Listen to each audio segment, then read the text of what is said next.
whittling on his father's wooden leg while he's asleep. All right, Tom. Is Doc still in Utah? As far as I know, yes. That's where he is. I thought you said last night he was in Idaho.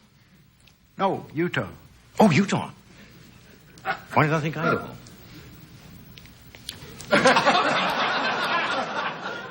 I kidded your suit last night, and I apologize. You know, I shouldn't come out and make fun of Tommy's clothes. It's very nice. Your clothes will never be seen on Miami Vice, but it's...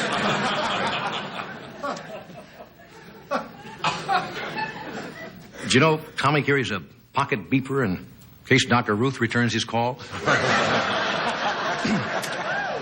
Well, there's not much in the news. How many of you know what yesterday was? Whose birthday? Francis Scott Key, who was born August 1st, something like 1799. He wrote the Star-Spangled Banner during the British bombardment, I believe, of Fort McHenry, right? Mm-hmm. Yes. Right. It's been on the top 40 list for about 40 years. Right after he wrote, little-known historical fact, right after he wrote the national anthem, he tried to sing it and forgot the words. It's difficult to remember the words of the Star-Spangled Banner, except the last two words, play ball.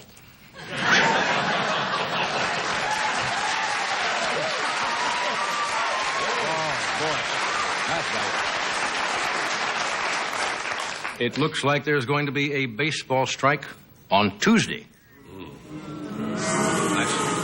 That's really bad news, unless you root for the Cubs. How many are for the owners in this controversy? How many are for the players? Do you know what the average salary for a Major League Baseball player is? It was in the paper today, $300,000 a year. And they want more money. Some of their demands are a little outrageous. Some of them are asking for summers off.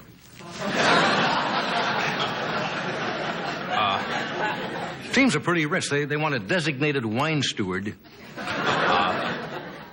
You know how they could have settled that baseball strike? If they'd have given it to Congress in the last half hour before they started their vacation today. Congress would have settled that. Because they would want to go on vacation. Do we have a sketch scheduled for tonight? Yes, we do. You know, you're the perfect audience for this sketch we have. Oh, yeah. No, because it's a dynamite sketch, and the sketch will just carry itself. Yeah. If there is a baseball strike, you're going to see more... Well, I guess television's all in reruns anyway right now, right? In case you missed a program, the network is going to give you a chance to miss it again. That's the way reruns work. Well, the circus is in town. How many of you know the circus is in town? All right. They had a parade down Hollywood Boulevard. You should have seen it. Bearded ladies, men in tights, women on horseback with whips, and those were just the spectators.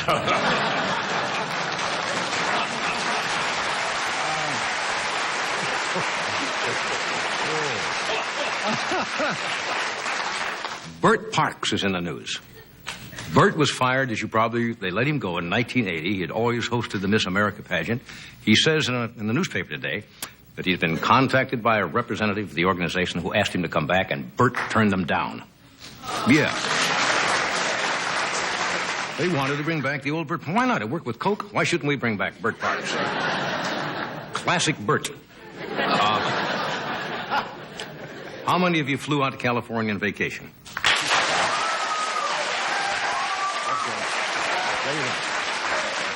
Have you paid for your return ticket? Because if you stay past August 17th, airline fares are going up. Did you know that? Average of 4%. I never worry about that too much. I fly Al's Airline, which you probably have never heard of it. It's, you know, Al's Airline has a great slogan: the proud bird with a golden rubber band. Al's Airline. I'm having fun. I don't care. Al's Airline is a no-frills airline. Even the pilot does not have a window seat.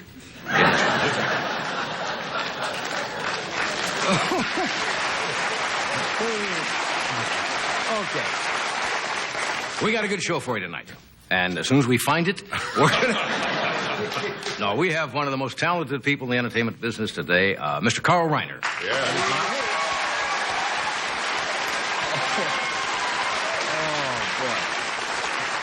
Very funny young comedian George Miller is here tonight. Gal who's been with us before on the show, she used to be on a show called, it was a short-lived show on NBC called The Duck Factory. She was in The Toy with Richard Pryor and Jackie Gleason. Teresa Ganzel is with us. And the mighty Carson Art Players are going to perform. And we'll be back in just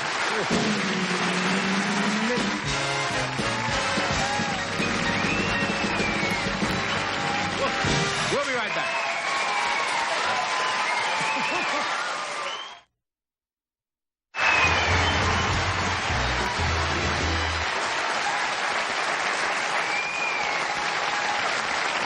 During this summer, many Americans visit our national parks and forests. Camping out can be very exciting, but there are many dangers. The Tonight Show, as a public service, is pleased to present one of the nation's foremost authorities on surviving in the wilderness. Joining us now live from Yellowstone National Park is a veteran park ranger. Welcome, Ranger Gus Grungie.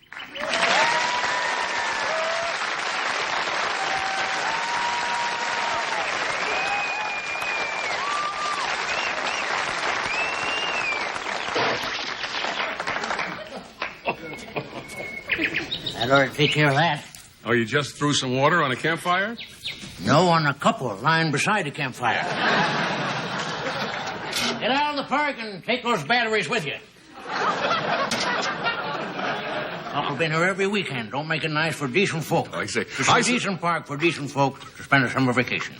I suppose the leading cause of forest fires is the carelessness of humans. Why do you suppose that?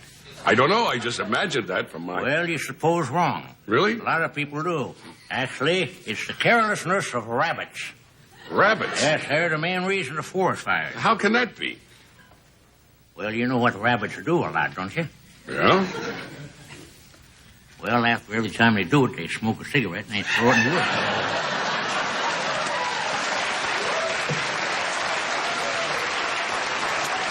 I hear that bears can be very dangerous. Ooh, yeah. Yeah, indeed, they sure can. No, bears can be real dangerous, yeah. How can you avoid being attacked by a bear? Glad you asked that. One of the reasons to avoid being attacked by a bear, never wear these. What are they? Those are meat eyeglasses. Bears will sniff those out right away. Meat eyeglasses. What? No, it's very unusual. Yes. Anything else? Yes, I think so. Would you take a minute to show it to us? Oh, yeah. Yeah. They're the most dangerous thing you can wear in the woods. Yes? Are these honey-covered shorts. Bears love honey. Yeah. Yeah. Speaking of Bears danger... will bite your butt. You wear Speaking of danger, a lot of people are afraid of snakes. I beg your pardon? A lot of people are afraid of snakes. Well, there's no need to be. No? No, you just think of snakes as long, bald kitty cats without feet. Yeah. It's the way people perceive snakes is the main thing. Bald kitty cats. What do you recommend for bugs? A bug spray? No. I'd recommend a bug roll-on. Hard part is getting them to hold their little arms up while you put it on.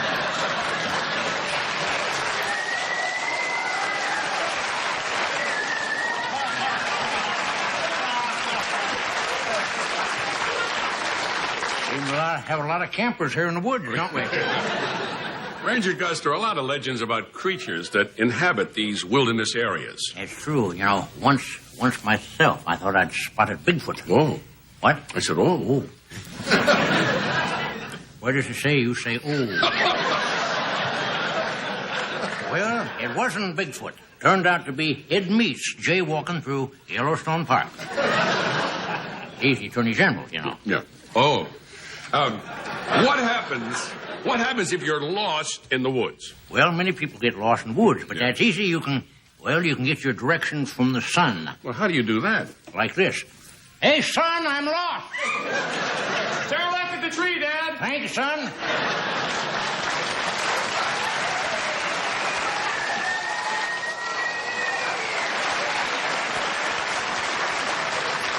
How do you feel about endangered species? Well, I think we're two of them ourselves, right here. Well, I'm doing what I can for the bald eagle. Well, what are you doing? Well, I got one of them Yul Brynner's part in The King and I.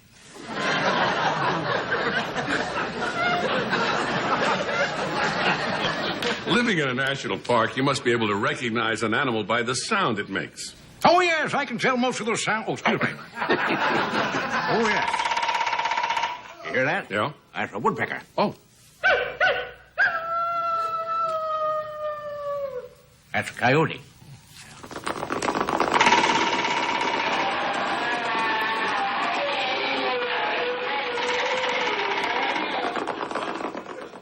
What was that?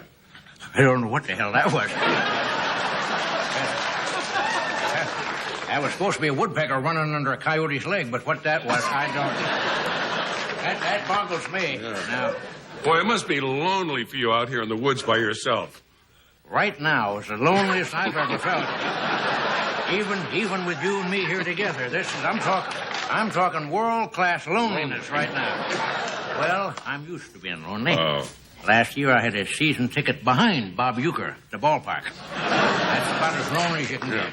Are you married? Well, I was.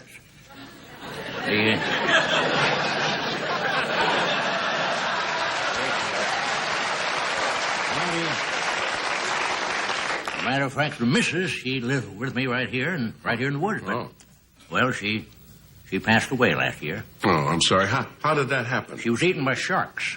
Eaten by sharks in the middle of the woods? How was that possible? Listen to this one. What was that again? How was that possible, eaten by sharks in the middle of the woods? Well, it almost wasn't possible. I had a hell of a time dragging that sucker from the ocean on my Honda.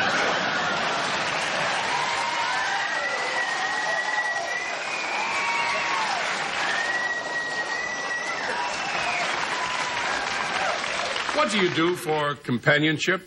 Well, you know, I teach a troop of Cub Scouts about the outdoors. And I teach their den mother about the indoors.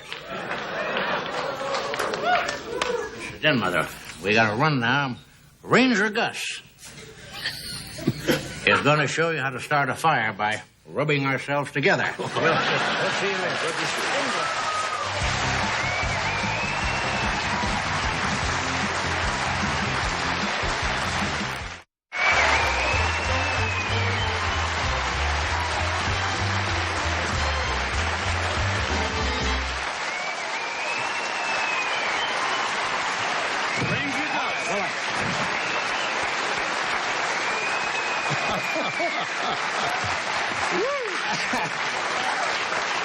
Okay.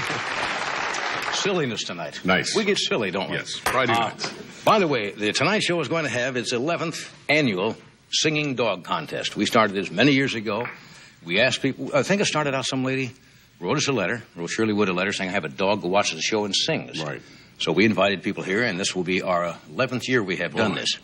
Now, this is for real. If you have a dog that really sings, don't just barks, but kind of sings, you write to Shirley Wood, care of the Tonight Show, NBC. The address is 3000 West Alameda Avenue in Burbank, 91523. Let me repeat that. They always do that in those Atlanta stations. Right. To get the Popeil fishermen. It is Shirley Wood, care of the Tonight Show, NBC, 3000 West Alameda Avenue in Burbank, California, 91523. Enclose a snapshot of yourself and your dog, or dogs. Right. You might have a duo or a trio.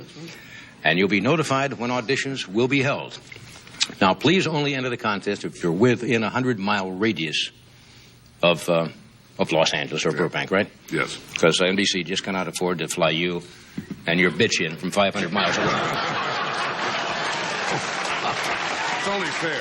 It's only fair. So anyway, we will have that. A couple of guys of our band are going to be doing something kind of interesting. Tonight's show, Ernie Watts, saxophonist in our band. Ernie's not here tonight. But he is going to be appearing with this quartet in Rio de Janeiro as part of Brazil's Free Jazz Festival, Friday, August the 9th. And Joe DiBartolo, our Tonight Show bassist. Is Joel here tonight? Yes. Joel has been here. He's also going to be making the trip. Will you be playing, Joel, or are you just making the trip? No, I'm both. Oh, he's going to play also. I thought maybe he was just going along saying, hey.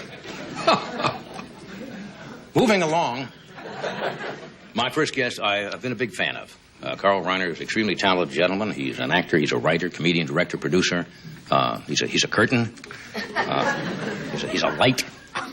Everything connected with the show business. And he directed the funny new movie called Summer Rental, which opens on the 9th of August. Would you welcome Mr. Carl Reiner?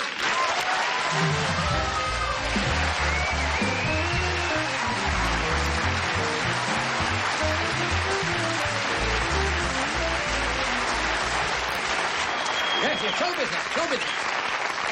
Joe DiBartolo plays bass for my wife when she sings. That's true in the quartet. Plays well enough to play with her. Yeah, how you been? I've been very well. I'm glad to hear that. I'm a little heavier than I want to be, but who isn't? You have trouble with keeping the way you... What would you like to...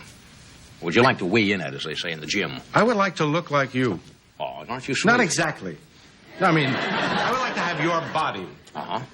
I will lease if you want to. Timeshare? Oh, I was so good last year. I went to Pritikin and I lost a lot of weight. And this picture I did with John Candy called Summer Rental, we had a Pritikin cook.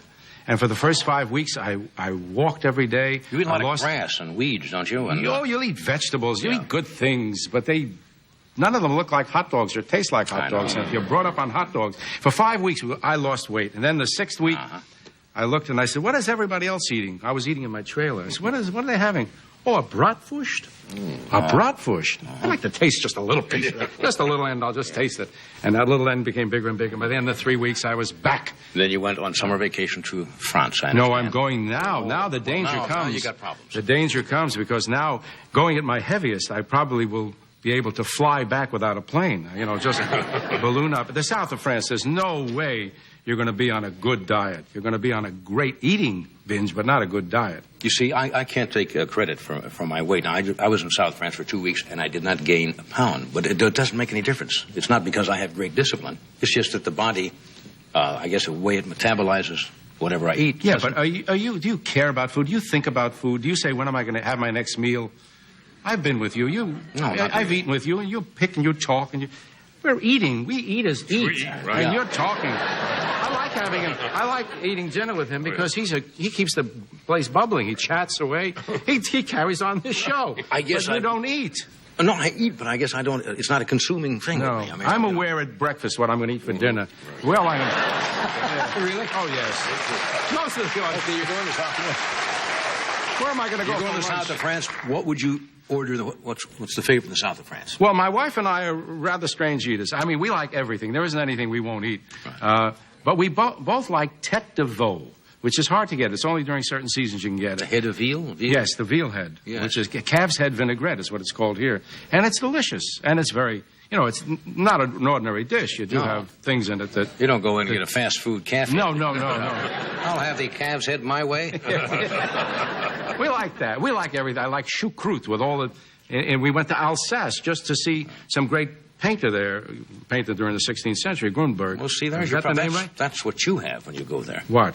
Food. Or those kind of things. Yes, and what do you eat? My favorite French food, pommes frites. French fried potatoes? French fried potatoes. That's where they started. I know. We do not know how to make good French fries in this country. Did you know that? I know. I think that what we do is pardue them in restaurants, then finish them or something. I don't know. Good French fries should be made from raw potatoes, which are cold. Then they should be sliced and put in hot grease. Many restaurants here have boiled potatoes, and they dunk them and they're mushy inside. Those aren't French fries. Do you know the origin of French fries? Somebody was telling me. Oh, the origin of pommes frites, those things that blow up. You know, the pommes frites? Pommes soufflé. The origin of that was a king was coming through a town, and the French fried potato, which was what they were going to serve, was cold because he came late, and they were frightened, so they refried them, and they did that.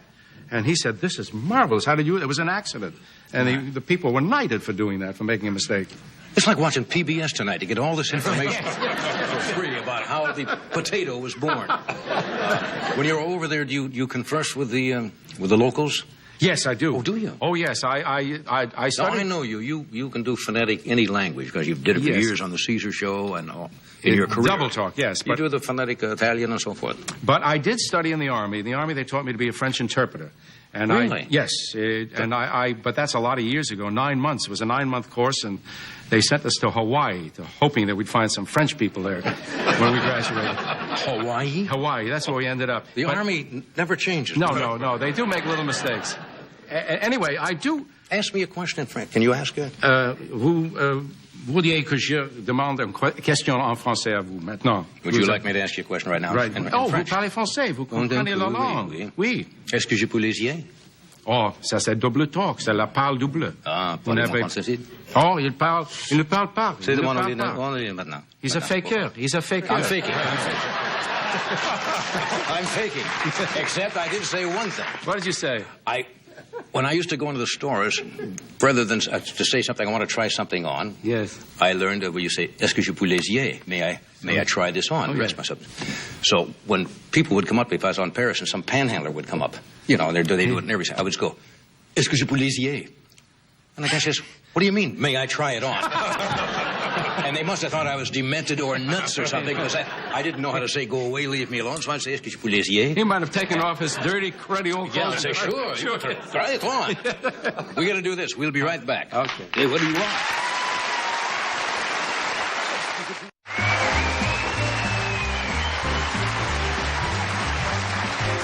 Okay, thank you, Tom. Okay. Why don't we talk about your new movie? My new movie. It's called Summer Rental. It's John Candy's first starring vehicle. He's a funny man, isn't he? Oh, is he funny? Is he John funny? Candy comes out of the Second City troupe, and he's Yes, generally... he is a genuinely... He's what I call a first banana, and Yeah. he is getting his chance to be a first banana in this picture. Do you know where that came from before we get into it? No, I That don't. As a term? matter of fact, I was Second banana is, of course, the straight men usually do the star. That's what we especially are. Right. in burlesque routines. But nobody seems to know where the second Do you banana. know- There's top banana, you know. Do you know where it came from? I have no idea. Oh, I thought you were going to tell me. Even things like that don't work out tonight. Sorry about that. Go ahead. We'll figure. What were we talking? Oh, the Summer Rental. Should we talking about a clip or just talking? Whatever. Whatever. And we got a clip to Oh, show. Talk well, we about gotta- whatever you want. Oh, okay. Well, let me show you the clip, and then we'll talk about John because it's interesting what happens in this clip Yes. in response to what's happened to John lately. This clip. John goes away on a summer vacation, and he hasn't ever vacationed in his whole life. He's an air traffic controller who's burnt out. And 15 years, he doesn't have a vacation. He goes on a vacation. Things don't go well for him. He takes his kids sailing. He smashes into Richard Trenner's boat. He hurts his knee badly. So all the family, his 3 kids and his wife, are going out and having fun. And he's sitting alone at home with his bad knee, sitting in a little kiddie pool. And the next door neighbor comes over, and it's this girl, Lois Hamilton, who says, "Oh, why don't you come over and have some tea?" Because she wants to talk to him. And I think this is, he's talked into Talk to going his to next her door house. neighbor. Yes. All right. From Summer Rental. Of course, she wants to ask him something. You have good vision? Oh, you have to in your business, right? It helps. And you're very observant, I can tell that. So can I have your honest opinion about something? Sure. What do you think of these? Well, what do you think? About what? These. Oh, those. Yeah. How do they look? Similar? No, do they look good? I just got them. Who had it before you? Nobody's silly. I just recently had them enlarged. Oh, I see. They cost $2,000. It was either these or a chainsaw for Ed. Good choice. You think so? Oh, sure. I'd take those over a power tool any day.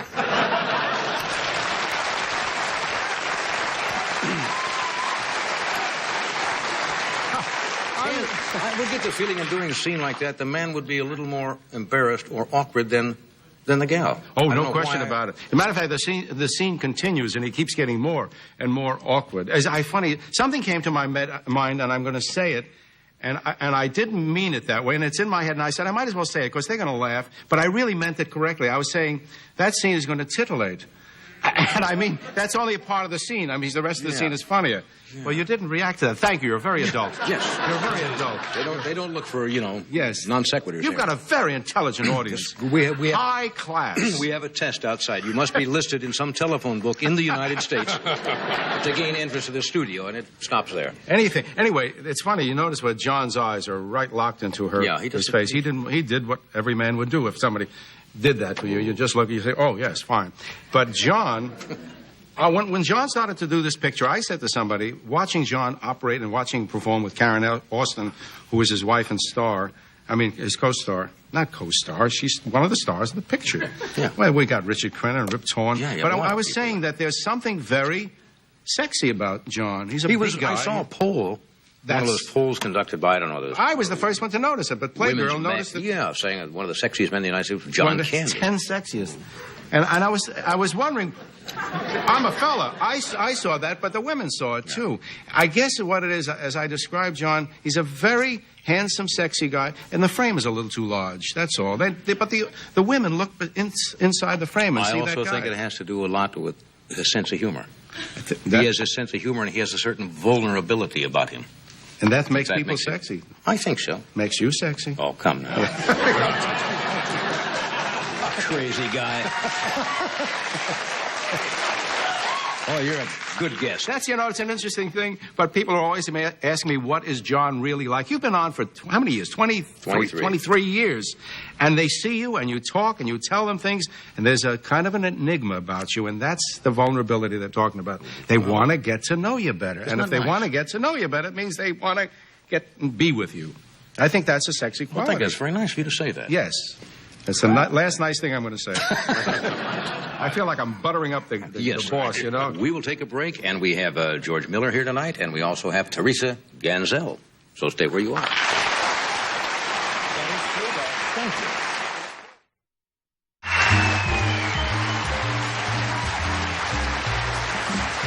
All right, my next guest. Down our show. George Miller has been with us a number of times. He's a very talented young comedian. He'll be at the Ice House in Pasadena, August the 6th through the 10th, and be appearing at the University of Texas at El Paso, August the 24th. Would you welcome George Miller? George?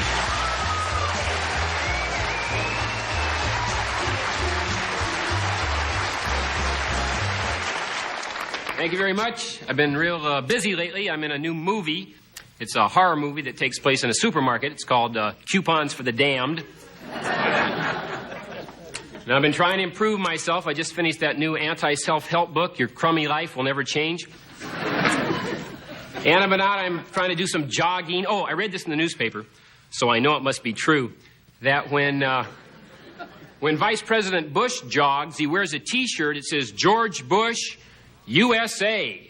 So I guess if he gets lost and somebody finds him...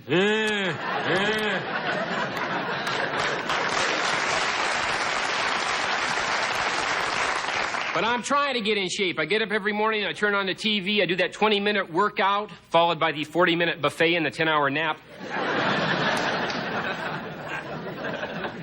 Food can make a difference. A couple years ago, I was real bored with my life. I changed my eating habits, balanced, nutritious meals. What a difference it made. My alertness increased. I was still real bored, but I noticed it so much more.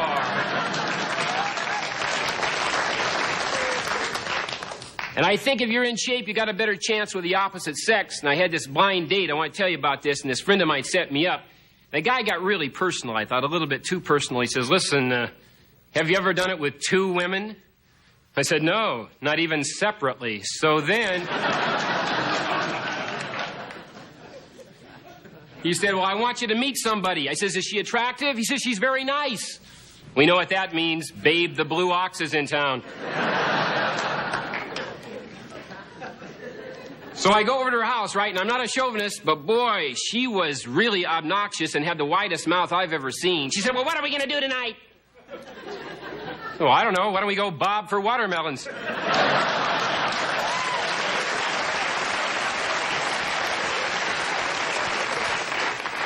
No, that wasn't nice. That was an insult. And sometimes comics get insulted. By hecklers, usually. A couple of months ago, I was insulted by old hecklers. What do you say to old hecklers? Oh, yeah? Well, your purchasing power is dropping off.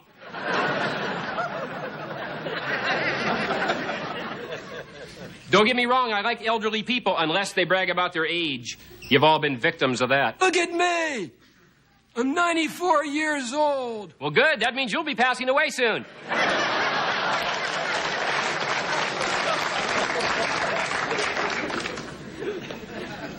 I like to talk about death. I think it's a great subject. I always felt sorry for Mr. Bojangles because his dog upped and died. Oh, it's bad enough when a pet passes away, but when he ups and then dies.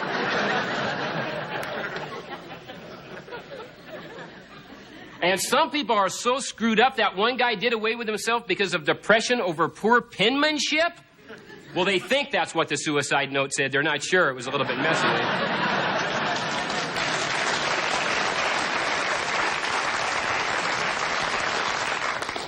I want to talk about TV a little bit tonight, and I always watch the news every day at 5 o'clock. If a crime's been committed and the crook gets caught, I always think maybe I could do better. Now, kidnapping is a good example. A lot of times with kidnapping, they grab somebody from a prominent family, they ask $500,000, the FBI is called in, they get caught. See, what I would do, I would eliminate the FBI because I wouldn't mess around with anybody prominent.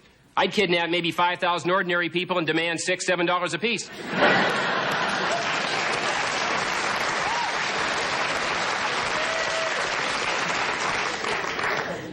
Yeah, the people who didn't laugh are thinking about trying that now, okay. I can't do anything illegal. I always get busted. A couple months ago, I'm driving around. I run into a parked car. Nobody's around. His tough luck. I'm not going to leave a note. An hour later, the owner of the car is pounding on my front door. It was his day off from tracking down Nazi war criminals.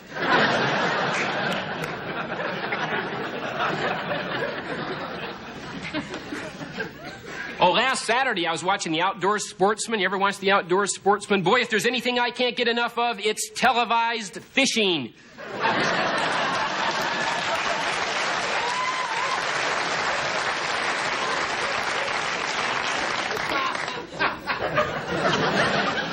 Why don't they just show somebody mowing their lawn?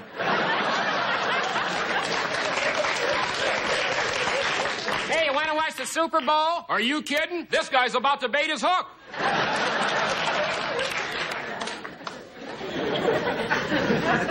Sometimes television thinks we're stupid. Want high quality at low discount prices? No, we want to pay big dough for crappy products.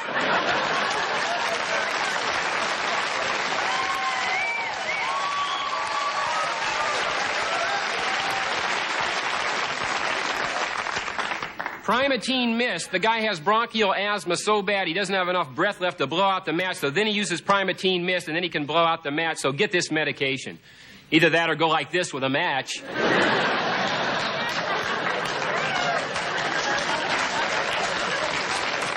And Nitol wants to know, do you take your job to bed with you? Yeah, I'm a hooker.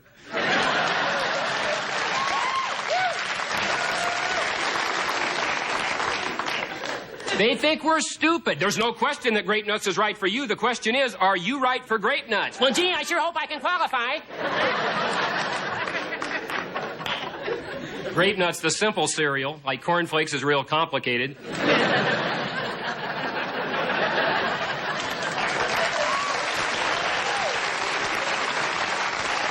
Hey, you want Corn Flakes? Oh, no thanks. I don't want to get in over my head.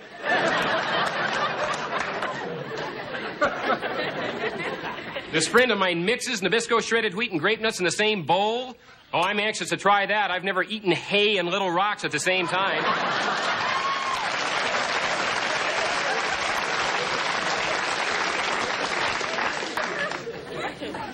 Do you have a problem with cat box odor? Yeah, and I'm worried about it. I don't have a cat or a cat box. Thank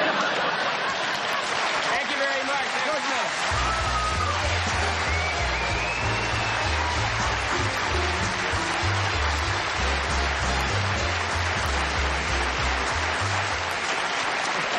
Funny stuff.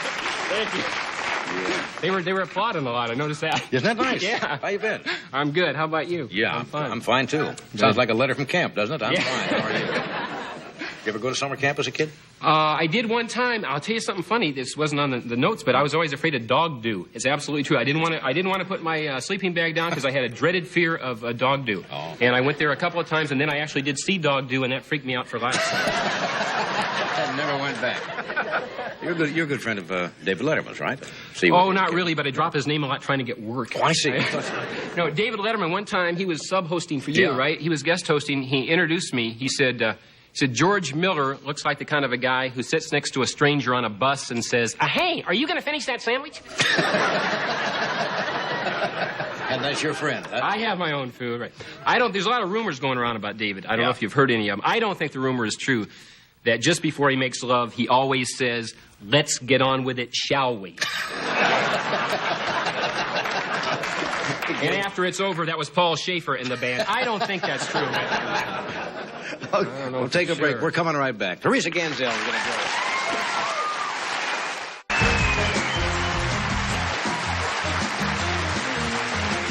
Okay, my next guest has been with us before. Teresa's a very bright, attractive young actress. She's been away in Zagreb, Yugoslavia, while making a new movie called Transylvania 65000. Believe it or not.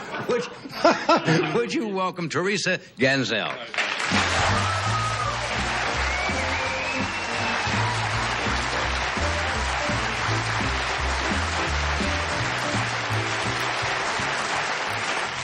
Recently returned from, did I pronounce it right, Zagreb? Yes, Zagreb. Zagreb, Yugoslavia. Yugoslavia. Have you ever been to Yugoslavia before? No. I've never been to Yugoslavia before. I had a fun time because there are a lot of funny people in the movie. John Reiner and Jeff Goldblum and Ed Begley and Carol Kane. A lot of funny people. But the thing is, Zagreb, Yugoslavia... my first night there, I did everything you can possibly do in Zagreb. I mean, it's,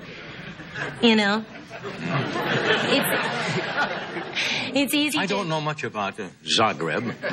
I mean, basically, you walk around and look at it, and after you've looked at it, you kind of just go back to your room that's it. Not an exciting, fun-filled town? No, and the thing that a person there's a lot of free time when you're doing a movie. Yeah. Normally what you do is read a book, talk to people, movies, TV, but everything's in the language Serbo-Croatian. That's the official language, Yeah, right? which is, not a snap to pick up. Yeah. No. Because once you learn it, if you're in this country, there are a few people you can really practice with, I guess. Yeah, no, I don't think it's anyone's second language. I mean... Not that I know. I learned a few simple phrases. Well, try them out. Has anybody here been to Zagreb, Yugoslavia? Really? That's interesting. Did you love it? Well, let's see. Vala, it means thank you. Vala. Yes. Well, it's one of those words you're supposed to pronounce. You're supposed to go, Vala, like that. That's a long way from Vala. Yeah, well, Vala. No, thank you is nay, Vala. No, Vala. That's the language. Sort of sounds like that. Everything is like Zagreb, Dragon Bar, Zagreb. And you stayed in a hotel. Maybe you just say things. It's funny. You go to a country, you figure if you give an accent to something that they're going to understand you. Like if you're speaking to a Frenchman, you'll speak English, but you'll speak in French. How are you today? Like that helps them understand, right? Yes, and how is the food in Zagreb? The food is. How are the men in Zagreb, by the way? Everything's sort of salty and heavy and.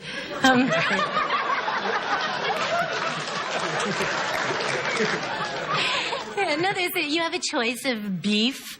See, just the way you say it. You see, right away you thought, I like beef. Beef or pork. Yeah.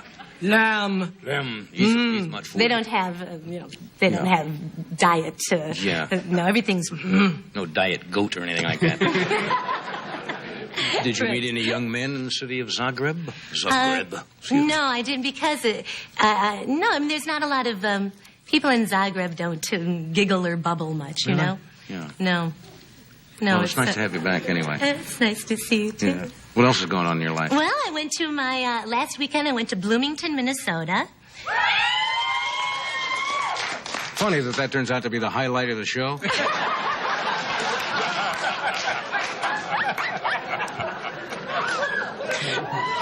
kind of an indication of the whole thing. What happened in Bloomington, Minnesota? I went there for my 10-year high school reunion. You're from Bloomington. Yes. I forgot, yes. Your 10-year high school reunion. Yeah. And, how was it? It was a good time. When I first got there, I really scared myself because I got to the hotel they were holding it at, and I went to the wrong ballroom. And it was a ballroom that was having a party for the Fred Astaire dance classes. Right. And when I first walked in, I thought, everybody's aged so much. They're unrecognizable. And, but finally... You thought that was your high school class? For a second, I was so frightened. But then I got back. Actually, everybody I knew mostly improved. I mean... when you say improved, you mean... they looked better. They looked better, yeah. Yeah, I mean, everybody had... The pimples were gone. Yeah, of course. Clears up. The guys looked like men now, you know? Yeah. And they had... Did you know everybody? I mean, remember everybody? No. That's always a problem. Did they give the little name tags? Yes, they did. That they helps. gave the name tags with the It's always little embarrassing pictures. when you walk up and say, "Hello, Bill." You know, you have to do that. Really, thank God for the name tags.